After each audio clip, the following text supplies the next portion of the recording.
Welcome to new lesson. और इस lesson में मैं आपसे बात करूंगा अबाउट कंटेंट। जी हाँ, अबाउट कंटेंट। जैसे मैंने आपको पहले बताया था कि जो एसईओ है उसके लिए जो सबसे जरूरी चीजें हैं उसमें से एक है आपका कंटेंट। आपने पहले भी सुना होगा कि कंटेंट इज द किंग, है ना। तो एसईओ में ये कंटेंट ही डिसाइड करेगा कि आप रैंक हो पाओगे या नहीं हो पाओगे।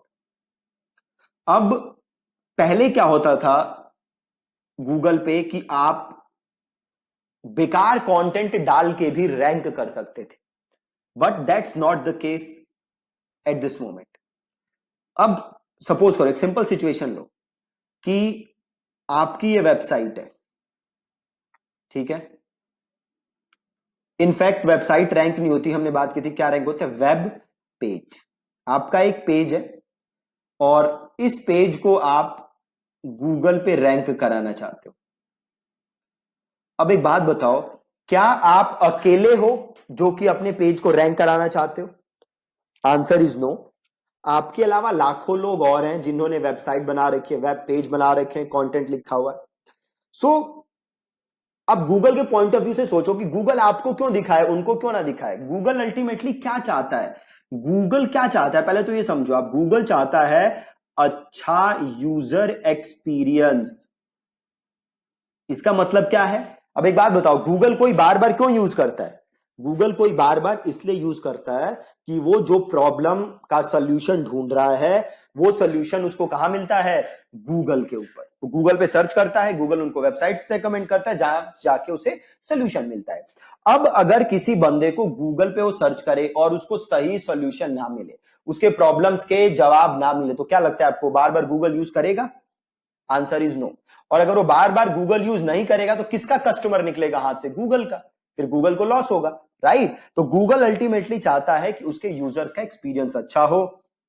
और यूजर्स का एक्सपीरियंस तभी अच्छा हो सकता है जब यूजर्स को उनके प्रॉब्लम का सॉल्यूशन मिले। और प्रॉब्लम का सॉल्यूशन कैसे मिलेगा? Through content.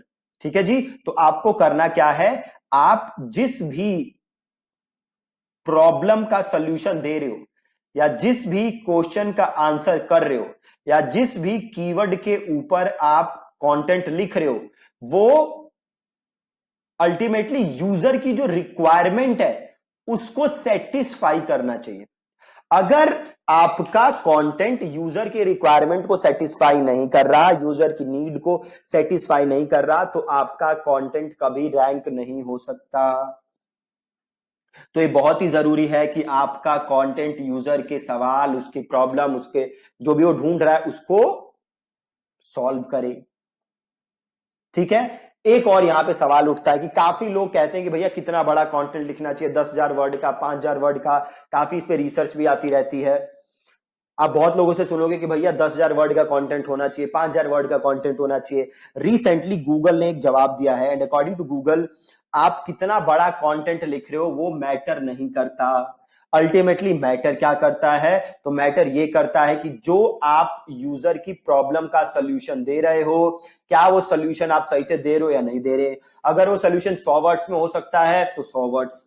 अगर वो सोल्यूशन देने के लिए आपको 5,000 वर्ड्स चाहिए तो 5,000 वर्ड्स। अगर वो सोल्यूशन देने के लिए 10,000 वर्ड्स चाहिए तो 10,000 वर्ड्स, राइट। अब अगर जस्ट लिख रहे हो कि भैया पेंसिल क्या होती है और इसको लिख दिया 10,000 वर्ड का कंटेंट, अनरिलेटेड कंटेंट जिसका कि यूजर के सवाल से कोई मतलब नहीं, तो कोई फायदा नहीं होने वाला। ठीक है जी। ये बहुत ही जरूरी चीज है जो आपको ध्यान में रखनी है। और जब आप कंटेंट लिखते हो तो खाली टेक्स्ट फॉर्मेट में कंटेंट नहीं डालना, आपको इमेजेस यूज करनी है। आप अगर उस कंटेंट के बीच में वीडियोस डाल सको जो कि आपके कंटेंट को और बेटर तरीके से एक्सप्लेन कर दे, तो आपको वीडियोस भी डालनी है। प्लस आपकी जो लैंग्वेज होनी चाहिए वो कैसी होनी चाहिए? Easy to read. अब अगर आपका लैंग्वेज ऐसा है कंटेंट का जो कि बड़ा ही मुश्किल है, किसी को समझ नहीं आ रहा, तो अगेन उस कंटेंट का कोई फायदा नहीं है, क्योंकि वो यूजर के अल्टीमेट प्रॉब्लम को सॉल्व नहीं कर पाएगा। ठीक है जी। तो एसईओ का फाउंडेशन क्या है? आपका कंटेंट। सो मेक श्योर आपका कंटेंट अच्छा है। अच्छा कंटेंट बनाने के लिए आपको यूजर के प्रॉब्लम के जवाब देने हैं। और कंटेंट अच्छा और कैसे बना सकते हो, उसमें इमेजेस डालो, वीडियोस डालो, और वो रीड करने में आसान होना चाहिए, रीडेबल होना चाहिए। ठीक है, सो that's it about the content. आगे के लेसन्स में मैं आपको समझाऊंगा भी कंटेंट स्टार्ट कैसे करना है लिखना, राइट। So that's it. और फ्रॉम दिस वीडियो कल की जो लेसन है वहां से हम सीखेंगे कीवर्ड्स के बारे में, ठीक है, कि कीवर्ड्स कैसे रिसर्च करने हैं, क्या क्या टूल्स हैं। सो 2-3 लेसन आपके कीवर्ड्स के ऊपर आएंगे, ठीक है जी। So that's it from today's video. आज की वीडियो में बस आपको एक चीज सीखनी थी कि कंटेंट की लेंथ क्या है, फर्क नहीं पड़ता, यूजर के सवाल का अल्टीमेटली जवाब देना चाहिए, और कंटेंट आपको लिखना है विद इमेजेस वीडियोस, और वो इजी टू रीड होना चाहिए। ठीक है, इतना ही है इस लेसन का crux. Thank you so much for watching this lesson. कल मिलेंगे।